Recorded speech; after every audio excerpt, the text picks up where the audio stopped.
दोस्तों, एक दिन मेरे दोस्त ने मुझे फ़ोन करके कहा कि दवाई लेने के बाद भी उनकी मम्मी का बीपी बहुत ज़्यादा हाई है और नीचे नहीं आ रहा है। उनकी लाइफ के लिए हमें डर लग रहा है। ये कहते कहते वो रोने लगे।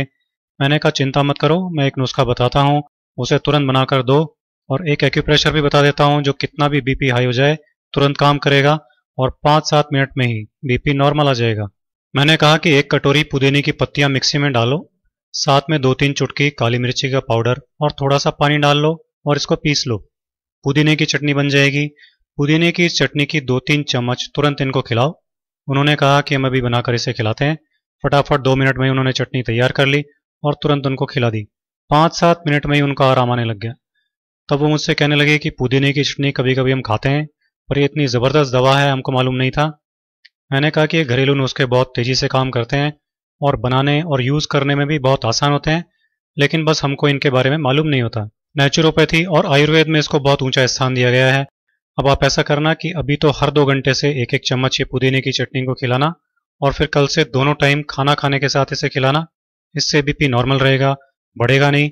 इससे पेट भी साफ रहेगा और गैस भी नहीं बनेगी, क्योंकि पेट की गड़बड़ी और गैस से भी कई बार बीपी हो जाता है। तो अगर इनको इसकी वजह से बीपी बढ़ रहा होगा तो वो प्रॉब्लम भी हमेशा के लिए ख़त्म हो जाएगी। मैंने उनसे कहा कि ज़रा कपड़े सुखाने की 4 चिमटियाँ ले आइए ताकि हाई बीपी का एक्यूप्रेशर भी कर दें। वो चिमटियाँ ले आए। मैंने एक चिमटी उनके बाएं हाथ की बीच की उंगली में लगा दी और दूसरी चिमटी उसी हाथ की सबसे छोटी उंगली में लगा दी।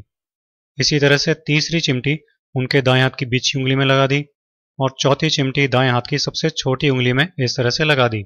मैंने उनसे कहा कि जैसे ही आपको अनईजी लगने लगे तो आप बता देना, इनको उतार देंगे। 5 मिनट बाद ही उन्होंने कहा कि अनईजी लग रहा है। तब मैंने उन चिमटियों को उतार दिया और फिर बीपी नापा तो बीपी नॉर्मल था। सब लोग ये देखकर चकित रह गए। मैंने कहा कभी भी ऐसी बात हो तो इसे तुरंत कर डालना और इसे रोजाना दिन में एक बार इसी तरह से करना। बीपी हमेशा नॉर्मल बना रहेगा, जान का खतरा भी नहीं रहेगा। सबकी आंखों में आंसू थे, लेकिन वो खुशी के आंसू थे, क्योंकि उनकी माँ की जान अब खतरे से बाहर थी। तो दोस्तों, आप भी हाई बीपी के इस बेहद आसान इलाज को यूज कीजिए, अपनी लाइफ सेव कीजिए और लाइफ बढ़ाइए। दोस्तों,